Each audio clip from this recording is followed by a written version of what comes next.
Hey guys, I'm back. This is my new channel. If you're following me over from my old one, thank you very much. If this is your first time watching me, thank you.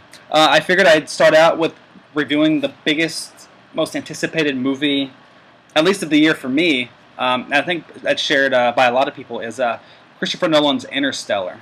The movie's basically about Earth is screwed. There's a drought, there's famine, extreme climate changes. So there's this wormhole that opens up, and on the other side there may be another planet that we can go to continue to sustain life. And this follows the group of people that go on that journey. Matthew McConaughey, Anne Hathaway.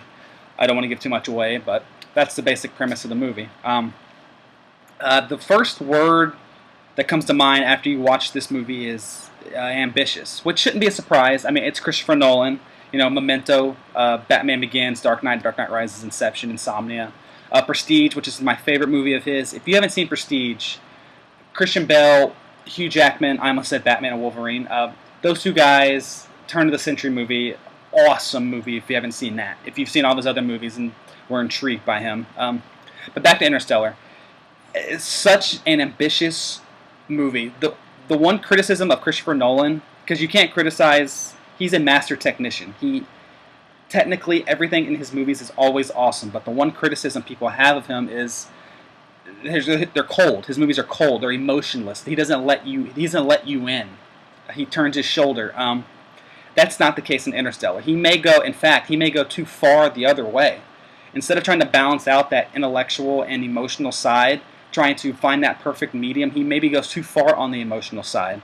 And it becomes a bit of a problem in the movie. Now, that being said, I think this movie is an achievement in filmmaking, and it's incredible, and everybody should go see it. But if I'm nitpicking, he goes too far on the emotional side. So once you start really thinking about picking apart the technical side, which he didn't focus as much on, it starts to fall apart under its own weight with logic holes. Kind of like Inception, but Inception, you didn't have that emotional side to distract you from the technical side. So the whole time it was all about the plot and the workings of 3 layers down or whatever. So the whole time I was thinking about plot holes. And the ending of Inception, it doesn't earn that ending. So Inception's not a perfect movie, and this isn't a perfect movie, but that's okay.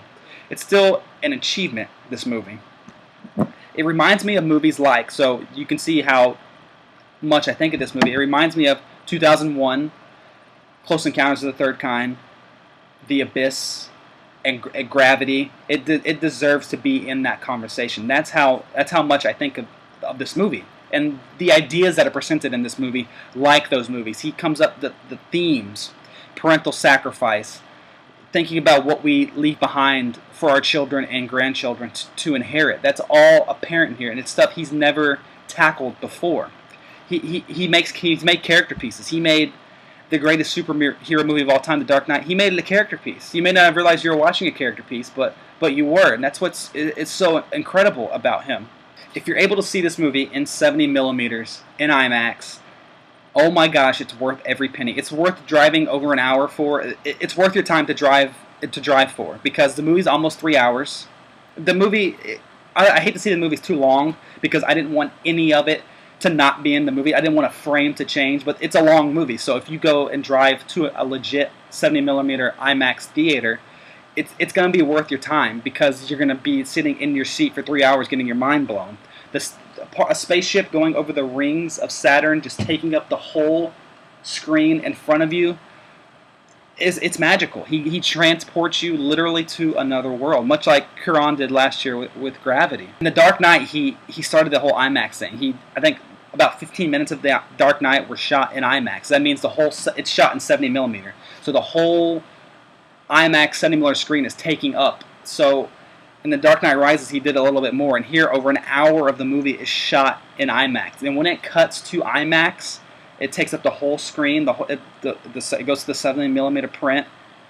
Oh my! I was literally without breath for some of the movie. I forgot to breathe because of what I was watching. It's just technically he's second to none. It's incredible. The emotional side, it's not a crutch, but he relies on it too much. I don't want to give too much away, because this is a movie that's going to everybody hopefully is going to go see this movie, because I'm wholeheartedly recommending you do, and you'll probably love it. Like, I loved it. But it's a movie that's going to warrant discussion and conversation. Please, when you see it, let me know in the comments what you thought. I don't want to spoil anything right now because I think the movie comes out in 3 or 4 days. So please go see this movie. It's incredible. It's an achievement the way he's able to take the big blockbuster thing and then combine it with these intellectual ideas. He did it again, and I hope this is as successful as Inception was monetarily. Then he can do it again. I need to touch on real quick the score. Hans Zimmer is the composer, same composer from Inception. Hans Zimmer worked with James Newton Howard on the Dark Knight trilogy. The Dark Knight trilogy has an incredible score. James Newton Howard is probably my favorite composer, him and Clint Mansell. Clint Mansell does Darren Aronofsky's scores and the Mass Effect video game scores, which are awesome. But the score here, it's beautiful, it's haunting, it's thrilling when it needs to be thrilling. The main theme is awesome. He also did the Man of Steel score, which was incredible. That maybe his Man of Steel score is probably a little bit better, but this is just another great achievement for him. For a guy who just continues to be a chameleon. He can do action, he can do the emotional, he can do these smaller movies that he does.